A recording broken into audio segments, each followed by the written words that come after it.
एक बार की बात है, एक बहुत बड़ा नेता एक साधु के छोटे से आश्रम में गया, क्योंकि उसने बहुत सुना था उस साधु के बारे में और उसके मन में आया कि मैं एक बार जाकर के देखता हूं कि लोग इतनी तारीफ क्यों करते हैं उसकी। तो जब वो उस आश्रम में गया तो वहां पर एक छोटा सा कमरा था जहां पर एक कालीन बिछा हुआ था। वहां पर कुछ लोग बैठे हुए थे नीचे और साधु जी सामने बैठे हुए थे। कुछ सवाल जवाब चल रहा था। तो जैसे ही वो अंदर गया, वो अकेला नहीं था, उसके साथ में 4 बॉडीगार्ड्स भी थे और उसको ये आदत थी कि जहां पर भी वो जाता था लोग अपनी जगह से खड़े हो जाते थे, उसकी तरफ देखते थे, हाथ जोड़ते थे, अपना सर झुकाते थे। लेकिन यहां पर ऐसा कुछ भी नहीं हुआ। साधु ने उसकी तरफ देखा तक नहीं, क्योंकि वो साधु किसी के सवाल का जवाब दे रहे थे। लेकिन नेता को इस बात पे गुस्सा आ गया। नेता को लगा कि ये मेरी बेइज्जती है। तो उस नेता ने साधु की बात को बीच में ही काटते हुए थोड़ा गुस्से से कहा, मैं आपसे कुछ कहना चाहता हूं। साधु ने उसकी तरफ देखा और बोले, आप थोड़ी देर रुकिए, पहले मैं इनके सवाल का जवाब दे लूं, उसके बाद में मैं आपसे बात करूंगा। तब तक अगर आप चाहें तो आप बैठ सकते हैं। बस साधु का इतना कहने की देर थी। नेता का चेहरा गुस्से से लाल हो गया और फिर उसने अपना सारा गुस्सा उस साधु के ऊपर निकाल दिया। अभी तक वो नेता बहुत ही तमीज से बात कर रहा था, यानी कि आप कह करके बात कर रहा था। अब वो तू तड़ाक पे उतर आया। नेता ने उस साधु को कहा, तुझे पता भी है मैं कौन हूं और तू किससे बात कर रहा है? साधु ने उसकी तरफ देखा और कहा, मुझे इससे कोई फर्क नहीं पड़ता कि आप कौन हैं, लेकिन आप जो कोई भी हैं, अगर आप चाहते हैं कि मैं आपके सवाल का जवाब दूं या आपसे बात करूं तो आपको कुछ देर रुकना होगा।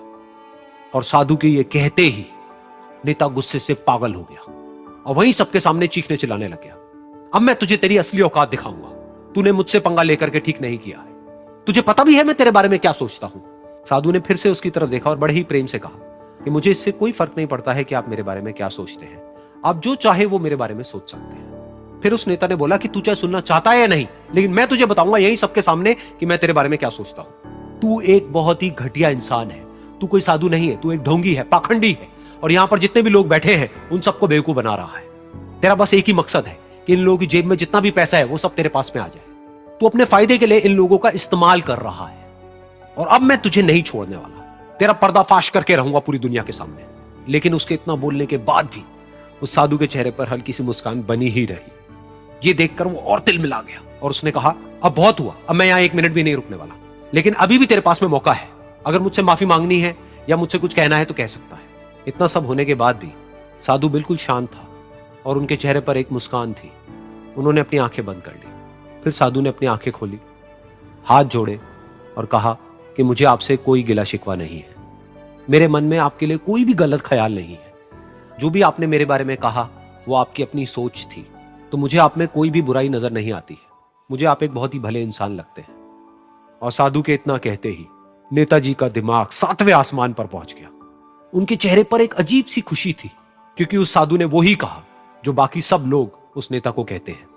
और वो खुशी खुशी उस आश्रम से अपने घर की तरफ चला गया और जा करके अपने पिताजी के साथ में बैठ गया। उसके पिताजी की आंखें बंद थी और वो ध्यान में थे। पूरी जिंदगी उन्होंने सिर्फ लोगों की सेवा करी और बदले में कुछ भी एक्सपेक्ट नहीं किया।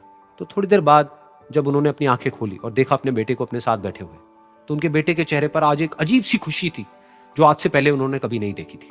फिर उसने एक एक करके सब कुछ बताया कि आज क्या हुआ, किस तरह से वो आश्रम गया, वहां पर क्या हुआ, उसने क्या कहा, उन्होंने क्या कहा। तो जब इसके पिताजी ने पूरी बात सुनी तो थोड़ा सा मुस्कुराए और अपने बेटे को देख करके बोले कि उन्होंने तुम्हारी तारीफ नहीं करी है, क्योंकि उन्होंने वो नहीं कहा कि जो तुम हो, उन्होंने वो कहा कि जो वो खुद है। और तुमने जो भी कुछ उनको कहा वो नहीं कहा कि जो वो है, बल्कि तुमने वो कहा जो तुम खुद हो।